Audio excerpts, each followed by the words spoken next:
brief history of WBOI and how it has evolved since its founding year?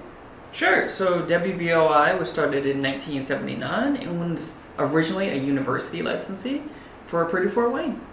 And then it went independent in 1983 and has flourished, adding news and at one point classical music and jazz ever since. And then what is WBOI's mission and how does your programming decisions reflect this goal? So WBOI's mission is to create more empathetic individuals here in Northeast Indiana. I would say for us that manifests in making sure that the broadcast that we have and the content that we make reflects all of the folks who live in Northeast Indiana. And then can you discuss partnerships WBOI maintains with cultural and educational organizations and how they shape your content? Sure. So WBOI has 25 hours of locally hosted music and arts programming.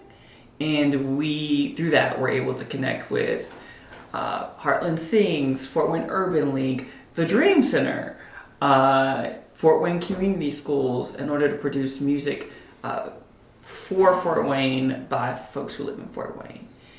For programming purposes, that also means that gives us the ability to add in students if we want to, or local experiences. So much of the media that you consume is produced by other places for you, and we take pride in the idea that here in this building, a lot of what you hear are things that got produced right here.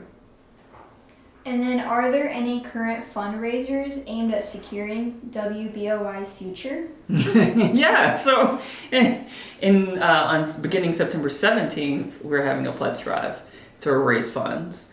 And raising funds to support the work that we do is not only everyone's responsibility here in the building, but also a year-round thing that happens. Right now, we're working to overcome some funding challenges created by the state and federal governments, who voted over the summer to defund us. And so we're making that happen through the Save My WBOI campaign. But radio never sleeps and it never gets any less costly, so we're always trying to make sure that we can support the work. And then do you believe that WBOI helps preserve local history? Why or why not? I would say if I'm doing my job right, it does. That the content that we produce goes out of the radio immediately and then is archived on WBOI.org so that you can go back and get a little tiny picture of what it was like to be in Fort Wayne from decade to decade.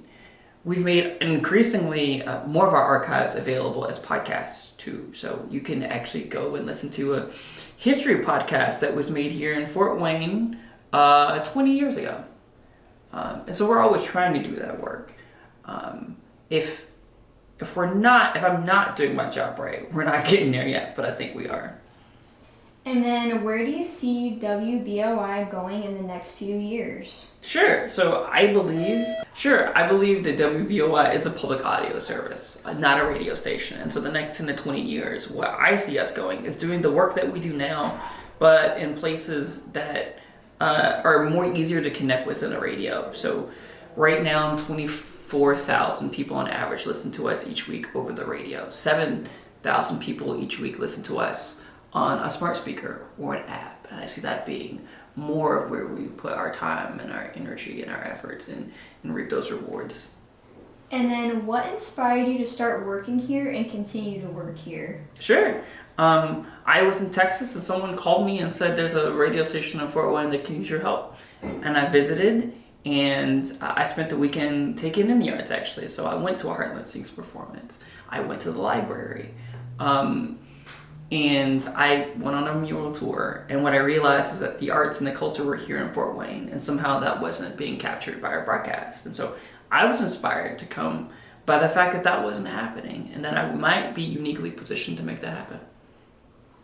And then, do you have any stories or photos from previous people that may have worked here or owned WBOI, or have any, earlier versions of this storefront, basically? I don't. We've moved 3 or 4 times, so I might be able to dig up a picture of our studios when we were in the basement of the library at Purdue Fort Wayne. Might be able to find one of those. And at some point we were also at the Y. Oh. At some point we were headquartered at the Y at some point. I might be able to dig that one up too. We've got some archives, so I might be able to find something. And then if you could leave one message for future generations or business owners in this area, what would it be? If I could leave a message for the folks who come after me, I would say survive so that you can thrive. That the decisions that you have to make are going to be complicated and sometimes uncomfortable, but you make them with the understanding that at some point you will be able to create a thing that will reach people far and near, and the community will be better off for it.